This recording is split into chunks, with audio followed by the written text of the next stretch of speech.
In order to understand what diabetes mellitus or sugar diabetes is, let's first understand what glucose is.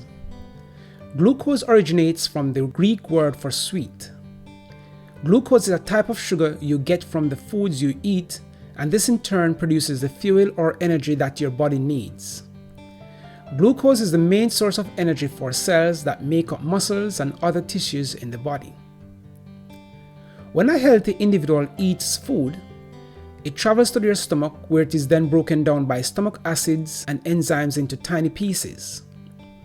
It is during this process that glucose is released from the foods. The glucose is then absorbed by the stomach and the small intestine and then released into the bloodstream. Once in the bloodstream, it needs to get into our cells. However, it cannot do so without insulin. Insulin is the hormone that assists glucose molecules to get into the cells of the body. So where does this insulin comes from? Well, insulin comes from a long flat gland that lies behind the stomach called the pancreas. This is the organ that secretes or produces insulin.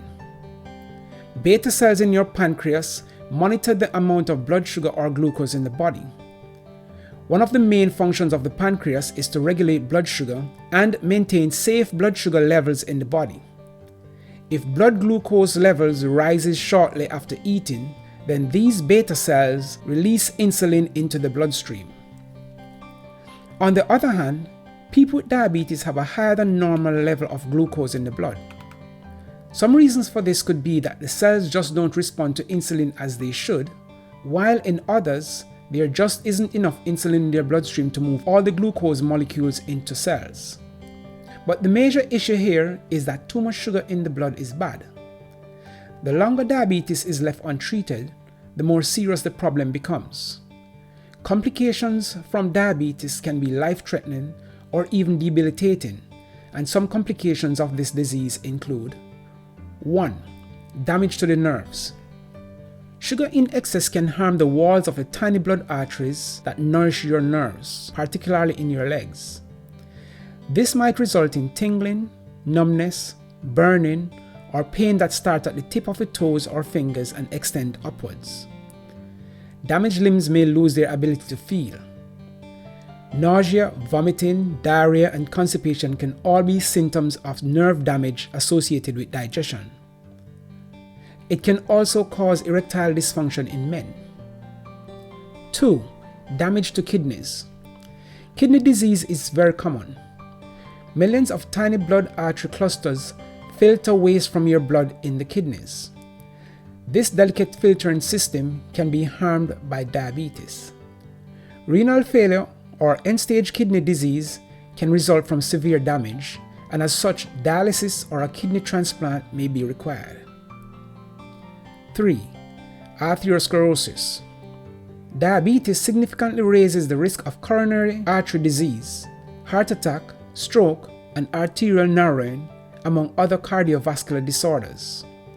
You're more prone to have heart disease or stroke if you have diabetes. 4. Eye injuries.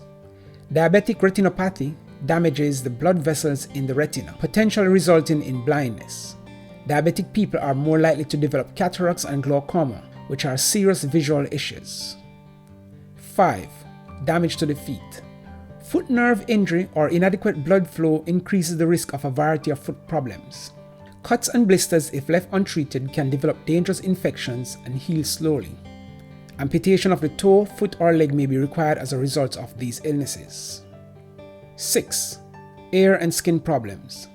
Diabetes can make you more prone to skin infections such as bacterial and fungal infections, while diabetic patients are more likely to have hearing issues. 7. Alzheimer's disease. Dementia, such as Alzheimer's disease, is linked to type 2 diabetes. Although there are suggestions about how these conditions are linked, none of them has been proven. Maintaining a healthy lifestyle is crucial, so filling your diet with nutrient-dense whole foods is one of the most efficient methods to control blood sugar levels.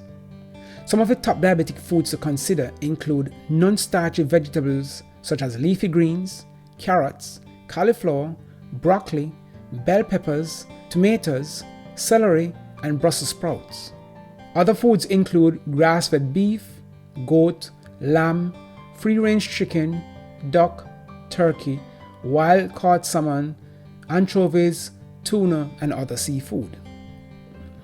Fiber is also an important part of a diabetic's diet. This important nutrient passes through the body undigested, delaying sugar absorption and assisting in the maintenance of appropriate blood sugar levels. Including a few servings of fiber in each meal is a simple and effective strategy to maintain blood sugar control. Fill at least half your plate with fiber-rich vegetables, and wherever possible, choose whole grains over refined grains. Nuts, seeds, and legumes are also high in fiber and can be included in a well-balanced diabetic diet for breakfast, lunch, or dinner. Although fats have been long demonized as a harmful artery-clotting nutrient, it is an essential component of a diabetic diet that promotes heart health. Including healthy fats in your meals such as coconut oil, eggs, grass-fed butter, avocados, and olive oil, these can help to normalize blood sugar levels by delaying stomach emptying. If you enjoyed this video, go ahead and give it a thumbs up. Remember to subscribe and share the video.